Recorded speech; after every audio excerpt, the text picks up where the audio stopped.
chino mayam ai ngasi blog se ningol chakobagi mamangi sangon se adu sangon sen gi numit tu gi blog kaino oidoine blog oidoine bako ado aina matam sana aina kaino tawba ngamhaudre thangat pa ngamhaudabagi ngasi thangat chari ne bako ado mayam tum hogalaga ithabai khang loisan ba loiraga lai khurme lai da lei kale lei phaja ba yam sale mayam ai gi ko aduna pena lai da su kasaba ngamjare phangjare yam sathi na nungai ko mayam samaina lai da lei ga katpa phangba se ko du isha gi panjaba lei ko ado samaina lei se khu phaja ma tawbani ai gi lei se ko ado haidi isona ne lo ta lo da boy du maina khalle ba samaina lai da ga lei katpa se ko ado hoji lei katpa loiraga ina labuki view se am phajamandana ina du mayam su share to jara pani ko ado akhoi gi labuk se akhoi sai gi labuk se nahan wai di lo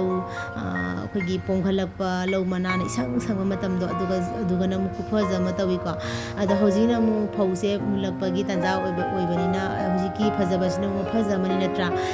matang gi adum phajaba do ado maina mayam da dum yenghalakpani da ko phaja ma tawre do asi lo se khawgra matung da mu kam hingon mayam asi gai se pochai thana rari aduga na mu phaja ma mu oidoine ba aduni khoi sagi labuk se sana labuk hai tare mayam ko adum labuk se kang da ba haidi paisa se dum thoi ba khoi sagi labuk se do yengsi mayam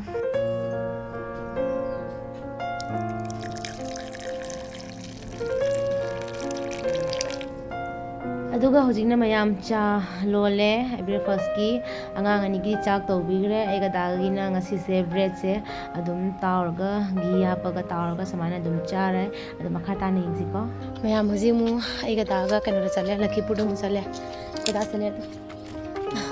nuksana sara ba misa sida kaman ki lakipur chali ni ko ado lakipur chali sina koi dagi wanjang gi dup mathau ta ko dup tu chulo ko chali ko daidi aigina tailor gi phi mani ka pula to gi jebe ba nimon da ko gi thauta ya ko phi gara wale adu sulo ko na punna ko ni samina re ko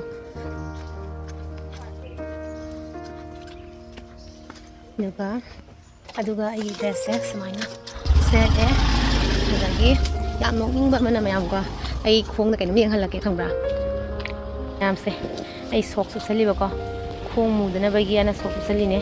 yeng to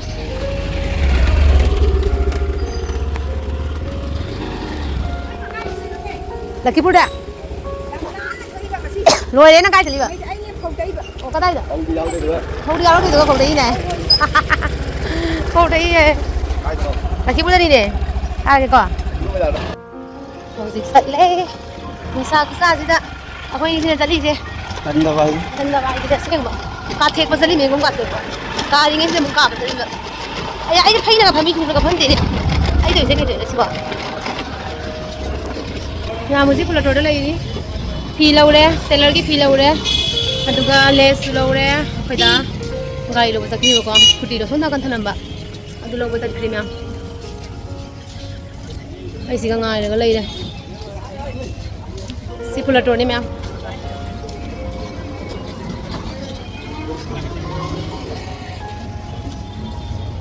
मसीना लखीपुर की बाजार हुए बको बाजार रोम दम हाइगलानी होजि लखीपुर बाजार रोम दम हाइगलु दोइने बा मसी निंगोल जाको बगी मैम लखीपुर बाजार तौना बलांगनानी को नु मैम जे हलके लाखिरे की पुरोय बसे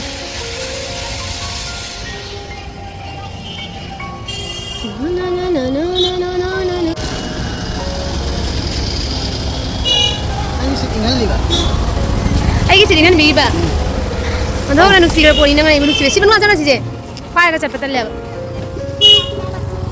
आई सिरिंगन बिना इसे फमा लाइ सिगानी आई नमु थादोंगा चपा ngамद्रि से फमा रंग से सगल सिदानी हाबा आई ngамजदि से आसास लोय साबास गाड़ी सु जाम होइबा नुसा रंग गोन होंदरा ओइना लगी बो ngamजरा रो हाय नुसा दि बैबुन गाड़ी जाम होय गरे तबिसे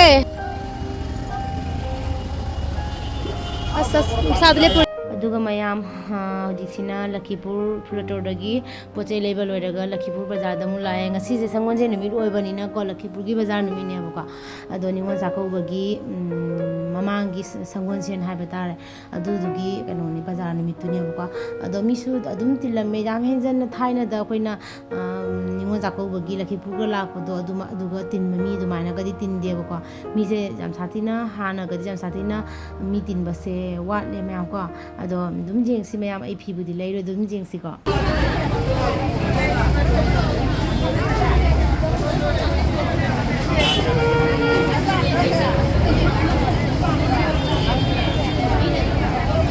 ꯑꯗꯨꯒ ꯂꯦꯅꯤꯟꯒ ꯁꯨꯝ ꯁꯔꯀꯔꯤ ꯒ꯭ꯌꯥꯟ ꯃꯦꯟ ꯇꯥꯔꯣꯏꯗ꯭ꯔꯥ ꯂꯦꯅꯤꯟ ꯁꯨꯠꯀ ꯁꯨꯝ ꯇꯧꯕ꯭ꯔꯥ ꯑꯗꯨ ꯐꯖꯩꯅꯦ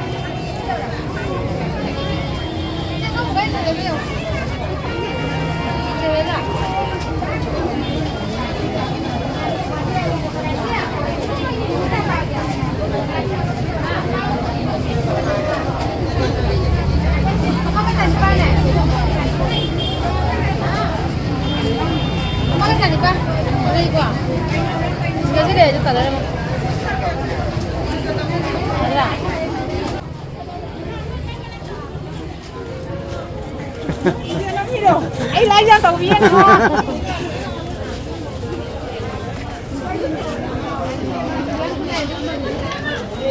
Bây giờ có rồi thấy.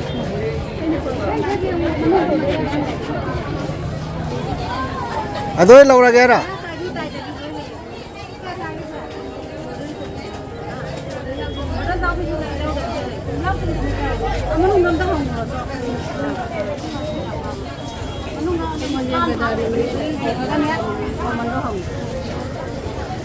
ꯑꯗꯨꯒ ꯃꯌꯥꯝ ꯍꯧꯖꯤꯛ ꯑꯩꯁꯦ ꯗꯨꯀꯥꯟ ꯑꯃꯗ ꯆꯪꯉꯒ ꯐꯤꯁꯦ ꯌꯦꯡꯕꯅꯤ ꯂꯩꯒꯦ ꯈꯟꯅꯗꯤ ꯂꯥꯛꯄ ꯅꯠꯇꯦ ꯂꯩꯁꯨ ꯂꯩꯔꯛꯇꯦꯀꯣ ꯑꯗꯣ ꯑꯩꯅ ꯑꯗꯨꯝ ꯆꯪꯉ ꯌꯦꯡꯉꯤꯁꯤꯅ ꯑꯁꯤꯒꯤ ꯔꯥꯅꯤ ꯁꯥꯕꯤ ꯍꯥꯏꯗ꯭ꯔꯅꯦ ꯑꯁꯤ ꯔꯥꯅꯤ ꯃꯥꯟꯕꯤꯗꯣ ꯑꯗꯨꯗꯣ ꯃꯃꯜꯁꯦ ꯀꯌꯥꯃꯨꯛ ꯇꯥꯕꯅꯣ ꯀꯃꯥꯏꯅ ꯇꯧꯕꯅꯣꯗꯣ ꯑꯝꯇꯪ ꯐꯖꯅ ꯑꯩꯅ ꯀꯨꯞꯅ ꯌꯦꯡꯖꯈꯤꯒꯦ ꯍꯥꯏꯗꯅ ꯑꯩ ꯆꯪꯉꯒ ꯑꯗꯨꯝ ꯌꯦꯡꯕꯅꯤꯀꯣ ꯂꯧꯗꯤ ꯂꯧꯔꯛꯇꯦ ꯌꯥꯝꯅꯁꯨ ꯐꯖꯈ꯭ꯔꯦ ꯃꯌꯥꯝ ꯃꯆꯨꯁꯤꯡꯁꯦꯀꯣ ꯐꯖꯕ ꯌꯥꯎꯋꯦ ꯑꯗꯣ ꯃꯃꯜ ꯃꯊꯥꯗꯣ ꯑꯩꯅ ꯍꯪꯗꯣꯔꯛꯏꯁꯤ나 ꯍꯌꯦꯡ ꯀꯣꯟꯅ ꯑꯩꯅ ꯂꯩꯅꯤꯡꯉꯛꯄ ꯃꯇꯝ ꯂꯩꯕꯒꯤ ꯃꯊꯧ ꯇꯥꯔꯒꯁꯨ ꯑꯗꯨꯝ ꯑꯩꯅ ꯑꯗꯨꯝ ꯂꯩꯕ ꯂꯥꯛꯄꯗꯣ ꯃꯃꯜ ꯃꯊꯥꯗꯣ ꯈꯪꯉꯗꯤꯀꯣ ꯑꯗꯨꯗꯨꯒꯤ ꯑꯗꯨꯝ ꯈꯪꯗꯣꯛꯄꯒꯤ ꯆꯪꯉꯛꯄꯅꯦꯕ ꯍꯧꯖꯤꯛ ꯊꯣꯛꯂꯛꯑꯦ ꯐꯤꯒ ꯑꯝꯇ ꯂꯧꯔꯛꯇꯦꯗ ꯑꯗꯨꯝ ꯌꯦꯡꯉꯤꯅꯤ ꯊꯣꯛꯄꯁꯦ ꯇꯞꯇꯥꯏ ꯈꯨꯟꯖꯜꯂ ꯊꯣꯛꯂꯛꯏꯅꯤ ꯁꯥꯕꯅ ꯈꯨꯠꯁꯥ ꯑꯃ ꯑꯩꯈꯣꯏ ꯗꯥꯒꯤ ꯍꯧꯖꯤꯛ ꯙꯨꯞ ꯂꯧꯔꯅꯤ ꯑꯩꯈꯣꯏ ꯗꯥꯒꯤ ꯙꯨꯞ ꯂꯧꯔ ꯃꯇꯨꯡꯗ ꯎ ꯃꯣꯔꯣꯛ ꯂꯧꯔꯅꯤ ꯎ ꯃꯣꯔꯣꯛ ꯂꯧꯔ ꯃꯇꯨꯡꯗ ꯀꯩꯅꯣ ꯂꯧꯗꯣꯏꯁꯦ ꯀꯦꯟꯗꯜ ꯂꯧꯅꯤ ꯍꯥꯏꯗꯨꯗꯤ ꯅꯪ ꯉꯁꯥꯏ ꯑꯣ ꯀꯦꯟꯗꯜ ꯂꯧꯔꯦ ꯍꯥꯏꯔꯣ ꯗꯤꯌꯥ okay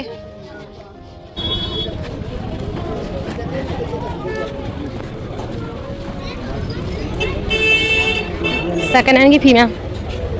second hand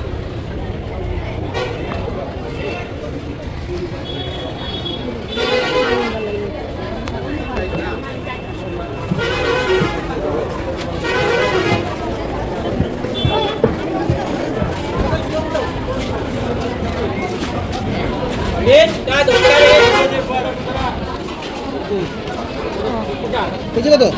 Tiga nih, cakak masuk. बारे तांगी नी तो वो 300 नी Misalnya masuk ke bawah dia. Handa. Masih apa tuh? Masih apa tuh? Juga apa kalau ayo so yang muncul lah apa betul kalau ni mina kalau ni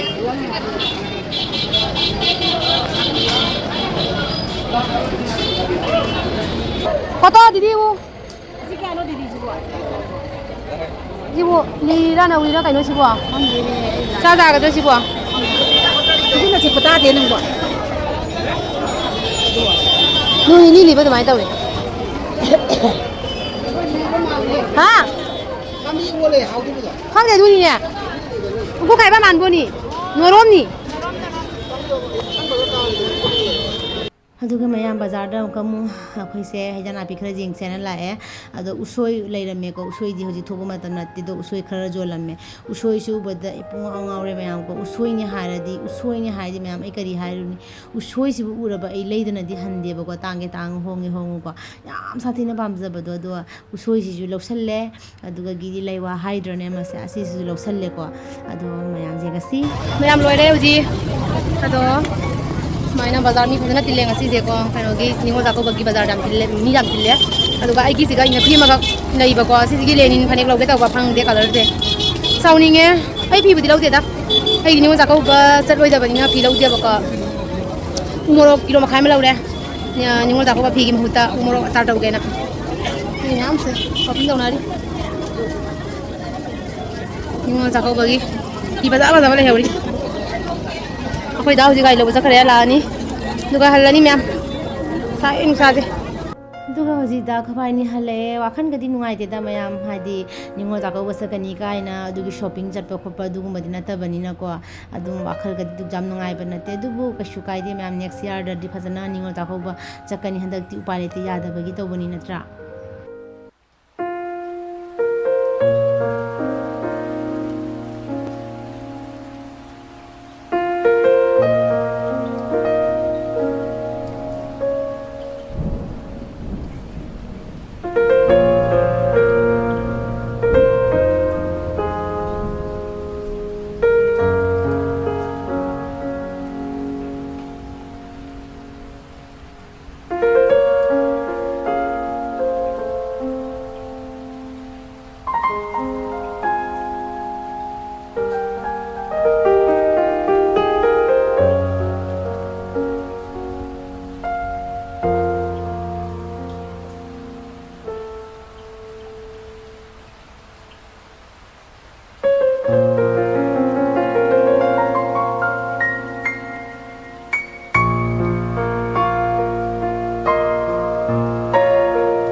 ꯃꯌꯥꯝꯁꯤꯗ ꯂꯩꯔꯦ ꯈꯔꯆꯥ ꯇꯧꯔꯛꯄꯗꯣ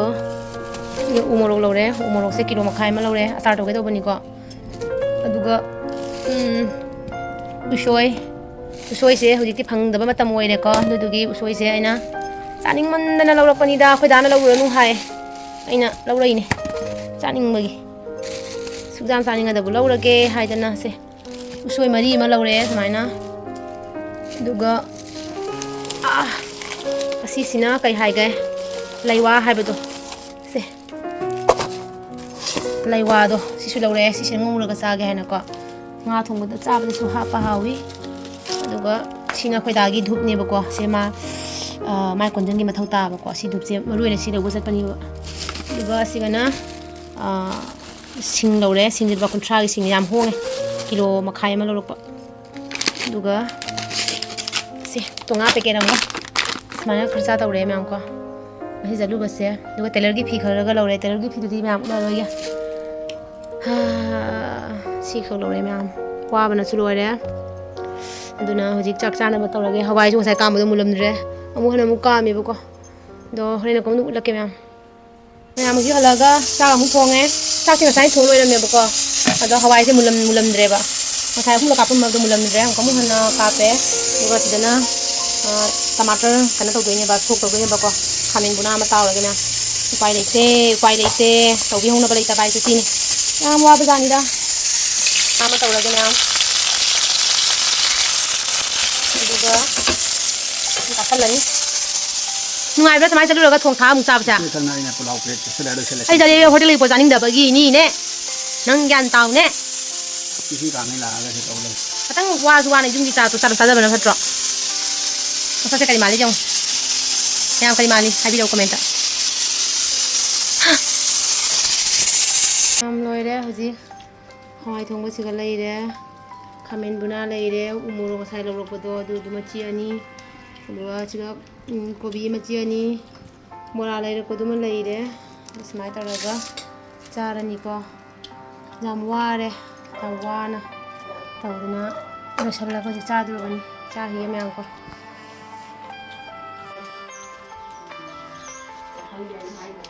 मा कई लानो तो सिबुआ सिलो हेदोक्तना लोरेने एबु कई लानो ने सिबुआ या कई हंगांग लो सोए सिदिया सि केनो जा ए हिरा हाबोन जिनम दु सुने तो कमा दु से सिपुरा दु ख्वाले फजे जिनम दुनि नमथली जा लोरे दना तबि सिदे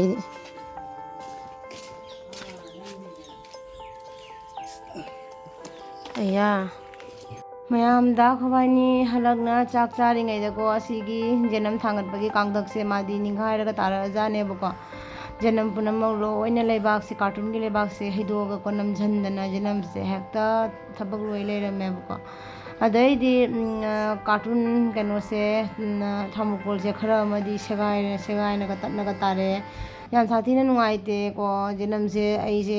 borsa matam da ko nu bantha matam da no kan na chu bani na janam se oi ba dungam de phaba ngam de ko aduna janam je handak se na khatang joton tawjara ga kanu gi se thamukul gi se asi je na phahan na khra phaga charak tanja du da ne ba ko loina ninghai ra ga kana tawi se ninghai ra ga le ram se ko yam thati na nuai te thawai je yam nuai tre me ko पोरम ओइना बो होनबदा कयाम वारी बको आई अदुगे मथक्तसु आई थबक याम छिंजबनिना या वाना वाना पोचे ओहेंजे बको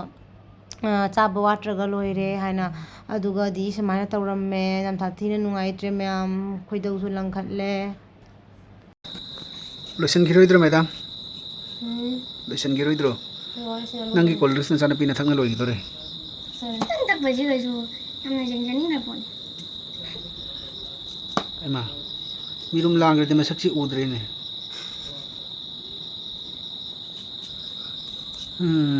साइदगी हलकपदगी लकीपुर हलकपदगी मागी सोई सोइरेने बगो लोइखम कव नागिद्रे वा सिना